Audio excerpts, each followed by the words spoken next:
Judges chapter 19.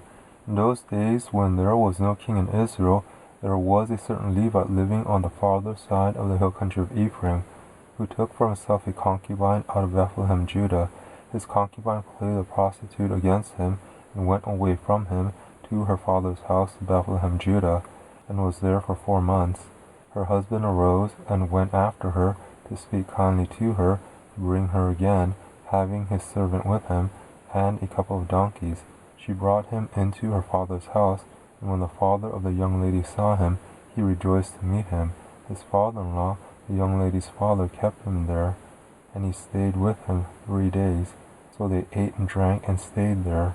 On the 4th day they got up early in the morning, and he rose up to depart. The young lady's father said to his son-in-law, "Strengthen your heart with a morsel of bread, and afterward you shall go your way." So they sat down, ate and drank, both of them together. Then the young lady's father said to the man, "Please be pleased to stay all night, and let your heart be merry." The man rose up to depart, but his father-in-law urged him, and he stayed there again. He arose early in the morning on the 5th day to depart. And the young lady's father said, "Please strengthen your heart and stay until the day declines." And they both ate. When the man rose up to depart, he and his concubine and his servant, his father-in-law, the young lady's father, said to him, "Behold, now the day draws toward evening. Please stay all night. Behold, the day is ending. Stay here, that your heart may be merry, and tomorrow go on your way early, that you may go home." But the man wouldn't stay that night, but he rose up and departed, and toward Jebus, also called Jerusalem. With him were a couple of saddle donkeys. His concubine also was with him. When they were by Jebus, the day was far spent, and the servant said to his Adonai, "Please come and let us turn aside into the city of the Jebusites and stay in it." His Adonai said to him, "We won't turn aside into the city of a foreigner that is not of the children of Israel, but we will pass over to Gibeah." He said to his servant, "Come and let us draw near to one of these places, and we will lodge in Gibeah or in Ramah." So they passed on and went their way, and the sun went down on them near Gibeah, which belongs to Benjamin. They turned aside there to go in to stay in Gibeah. He went in and sat down in the street of the city, for there was no one who took them into his house to stay. Behold, an old man came from his work out of the field at evening. Now the man was from the hill country of Ephraim, and he lived in Gibeah, but the men of the place were Benjamites. He lifted up his eyes, and saw the wayfaring man in the street of the city, and the old man said, "Where are you going? Where did you come from?" He said to him, "We are passing from Bethlehem, Judah, to the farther side of the hill country of Ephraim. I am from there, and I went to Bethlehem, Judah. I am going to Yahweh's house, and there is no one who has taken me into his house.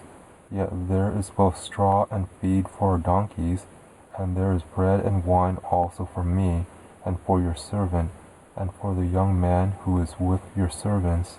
There is no lack of anything." The old man said, "Peace be to you.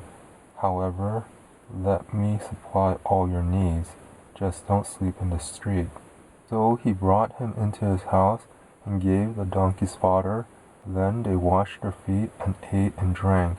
As they were making their hearts merry, behold, the men of the city, certain base fellows, surrounded the house, beating at the door. And they spoke to the master of the house, the old man, saying, "Bring out the man who came into your house, that we may have sex with him." The man, the master of the house, went out to them, and said to them, "No, my brothers, please don't act so wickedly. Since this man has come into my house, don't do this folly. Behold, here's my virgin daughter and his concubine. I will bring them out now, humble them, and do with them what seems good to you. But to this man don't do any such folly." But the men wouldn't listen to him. So the man laid hold of his concubine, and brought her out to them, and they had sex with her, and abused her all night until the morning. When the day began to dawn, they let her go. Then the woman came into the dawning of the day, and fell down at the door of the man's house, where her Adonai was. until it was light. Her Adonai rose up in the morning, and opened the doors of the house, and went out to go his way, and behold, the woman his concubine had fallen down at the door of the house, with her hands on the threshold. He said to her, Get up, and let us be going. But no one answered. And he took her up on the donkey, and the man rose up, and went to his place. When he had come into his house, he took a knife, and cut up his concubine, and divided her, limb by limb, into 12 pieces, and sent her throughout all the borders of Israel. It was so, that all who saw it said, Such a deed has not been done or seen from the day that the children of Israel came up out of the land of Egypt to this day. Consider it, take counsel, and speak.